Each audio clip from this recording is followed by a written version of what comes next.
দাঁড়িয়ে আছি ফরিদপুর জেলার সদরপুর থানাধীন বিশ্ব জাকির মসজিদে আটরশি গ্রামে। তো এই আটরশি গ্রামে কুরবানির ইতিহাস অনেক পুরাতন, প্রায় ৭৯ বছর আগে এখানে এই বিশ্ব জাকির মসজিদের প্রতিষ্ঠাতা খাজা বাবা ফরিদপুরি তিনি এসে দেখেন যে এখানে কুরবানি করার মানুষ নেই এবং ঈদের নামাজ পড়ারও মানুষ নেই। ঈদুল আজহার দিনে এই দিনেই মূলত তিনি এখানে প্রথম আসেন। তো এসে তিনি ৩ জন মানুষকে নিয়ে ঈদের নামাজ শুরু করেন। তিনি হয়ে 4 জন ঈদের নামাজ তিনি পড়ান, পড়িয়ে দোয়া করেন আল্লাহ এখানে বিশাল ঈদের জামাত কায়েম করে দেওয়া, এখানে যেন অসংখ্য গরু কুরবানি হয়।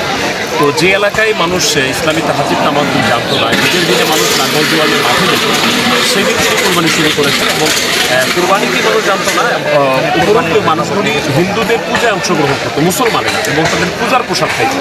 তো সেই জায়গা থেকে এখন এই বিশ্ব জাকির মসজিদে 10, 11, 12 3 দিন ব্যাপী, এই জিলহজ মাসের এই 3 দিন ব্যাপী হাজার হাজার শত শত গরু কুরবানি হয়। এটি বিশ্ব জাকির মসজিদের ইতিহাস।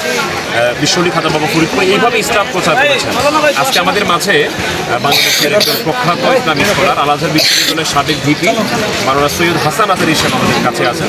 এর আগেও এবারও তিনি এসেছেন, তিনি এই প্রসঙ্গে ওনার অভিজ্ঞতা।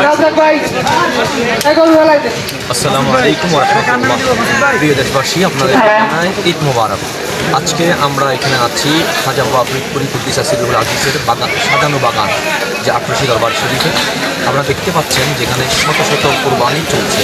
কোরবানির মূল উদ্দেশ্য হচ্ছে আল্লাহ তাবারক ওয়া তাআলা বলেন, কুল হাবিব আপনি বলেন, নিশ্চয় আমার নামাজ, আমার কোরবানি, আমার ইয়ায়া, আমার জীবন, মামাতি এবং আমার মরণ লিল্লাহি রাব্বিল আলামিন, একমাত্র রব্বুল আলামিন আল্লাহর জন্য। কোরবানির মূল উদ্দেশ্য হচ্ছে দুনিয়ার যত প্রেম সম্পর্ক আছে সকল সম্পর্কের ঊর্ধ্বে আল্লাহ তাআলার প্রেমই সত্য, সেটাই প্রমাণ করা।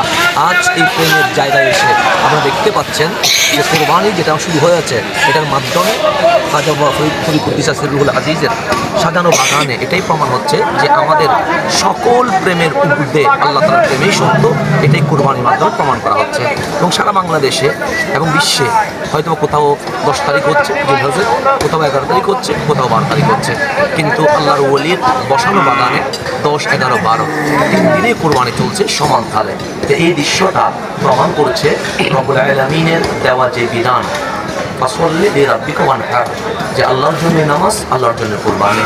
আজ সকলে মিলেমিশে যে কোরবানি দেওয়া হচ্ছে তার শুধুমাত্র আল্লাহর সন্তুষ্টির জন্য। এবং আল্লাহ তাবারক ওয়া তাআলার কাছে রক্তও পৌঁছে না, মাংসও পৌঁছে না, পৌঁছে তাকওয়া। আপনি দেখতে পাচ্ছেন সকলের হৃদয়ে একটাই জিনিস আছে, সেটি হচ্ছে তাকওয়া, যেটা আল্লাহ তাবারক ওয়া তাআলা গ্রহণ করবেন।